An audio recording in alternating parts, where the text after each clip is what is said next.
రాష్ట్ర ముఖ్యమంత్రి రేవంత్ రెడ్డి గారు దేవుళ్ళ మీద ప్రమాణం చేస్తూ ఆయన మరొకసారి రాష్ట్ర ప్రజల్ని రైతాంగాన్ని మోసం చేయాలనే ప్రయత్నం చేస్తూ ఉన్నారు.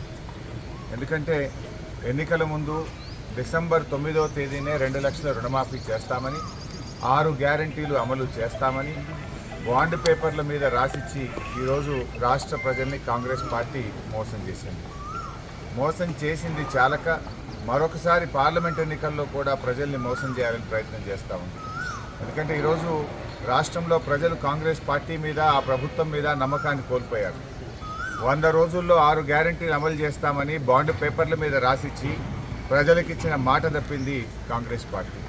ఒక్క విషయంలో కాదు, డిసెంబర్ 9వ తేదీనే 2 లక్షల రుణమాఫీ చేస్తామని, తొలి సంతకం 6 గ్యారంటీల మీద చేస్తామని, అసెంబ్లీలో చట్టబద్ధత తెస్తామని, 100 రోజుల్లో అమలు చేసి తీరుతామని, చివరికి సోనియా గాంధీ గారి చేత కూడా రాష్ట్ర ప్రజలకు లేఖ రాయించారు.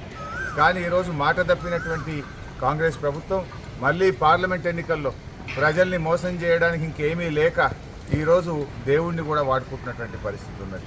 అంటే బాండ్ పేపర్ల కాలం చెల్లింది, బాండ్ పేపర్ల మీద ప్రజల్ని మళ్ళీ మోసం చేయలేమని చెప్పి చివరికి దేవుణ్ణి వాడుకున్నటువంటి పరిస్థితి.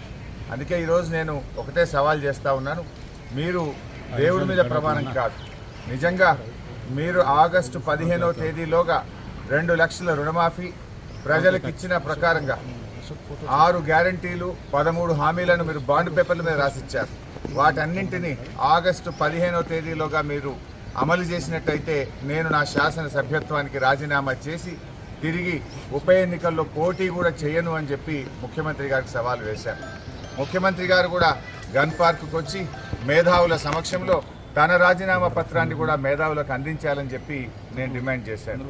ఆయనే ముందు నన్ను అడిగాడు, హరీష్ నీ రాజీనామా పత్రం జేబులో పెట్టుకోమని. నేను నా రాజీనామా పత్రం తీసుకొని ఈరోజు గన్ పార్క్ దగ్గరికి బయలుదేరుతా ఉన్నాను. మీరు రండి, మీ రాజీనామా పత్రం పెట్టండి, నా రాజీనామా పత్రం మేధావుల చేతిలో పెడదాం. ఒకవేళ మీరు అమలు చేసినట్టయితే నా రాజీనామా పత్రాన్ని స్పీకర్ గారికి పంపిస్తాము, మీరు అమలు చేయలేకపోతే మీ రాజీనామా పత్రాన్ని గవర్నర్ గారికి పంపించండి. అప్పుడు ప్రజలకు నమ్మకం కలుగుతుంది. లేదంటే నువ్వు మళ్ళొక్కసారి రాష్ట్ర ప్రజల్ని మోసం చేస్తున్నావని, పార్లమెంట్ ఎన్నికల కోసం దేవుడి మీద ప్రమాణాలు చేస్తున్నామని చెప్పి ప్రజలు స్పష్టమవుతుంది. ఎందుకంటే మీకు అలవాటు, గతంలో కూడా కొడంగల్లో ఓడితే రాజకీయ సన్యాసం తీసుకుంటామని మాట తప్పిన చరిత్ర మీకున్నది. అసెంబ్లీ ఎన్నికల్లో ప్రజలకు ఇచ్చిన మాట నిలబెట్టుకొని చరిత్ర మీకున్నది. ఇది మరొకసారి రాష్ట్ర ప్రజలు మోసపోవద్దన్నదే నా ఉద్దేశం. ఎందుకంటే నా పదవి కంటే నిజంగా నువ్వు చేయాలని నేను కోరుకుంటున్నా, అమలు జరగాలనే నేను కోరుకుంటున్నా, ప్రజలకు మేలు జరగాలనే నేను కోరుకుంటున్నా.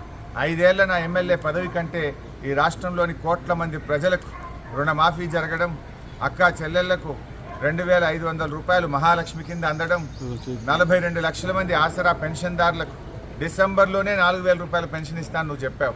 ఆ 4,000 రూపాయల పెన్షన్ అందితే అంతకంటే నాకు సంతోషం ఉండదు. ఎమ్మెల్యే పదవి కంటే కూడా రాష్ట్ర ప్రజలకు మేలు జరగడంలోనే నాకు ఆనందం ఉంది, నాకు సంతోషం ఉంది. ఇలా ప్రతిపక్షంగా మా బాధ్యతనే మిమ్మల్ని అడగడం, కానీ ఇలా మీరేందంటే ప్రతీకార చర్యలకు పాల్పడతా ఉన్నారు. ప్రశ్నిస్తే ప్రతీకార చర్యలకు దిగుతూ ఉన్నారు, అక్రమ కేసులు పెడతా ఉన్నారు, ప్రతిపక్షం అనేది లేకుండా చేయాలని చూస్తూ ఉన్నారు. ఇలా రాష్ట్ర ప్రజలు మిమ్మల్ని అమలు చేయమని అధికార బాధ్యత మీకు ఇచ్చారు, మీరు అమలు చేయకపోతే ప్రశ్నించమని ప్రతిపక్ష బాధ్యత మాకిచ్చారు. ఇలా ప్రధాన ప్రతిపక్షంగా మీరు ఇచ్చిన మాట అమలు చేయాలని మిమ్మల్ని ప్రశ్నించడమే మా బాధ్యత. మేము ఒకవేళ ప్రశ్నించకపోతే రాష్ట్ర ప్రజలు మాకిచ్చిన బాధ్యతను మేము నిర్వర్తించని వాళ్ళం అవుతాం, మేము ఫెయిల్ అయిన వాళ్ళం అవుతాం.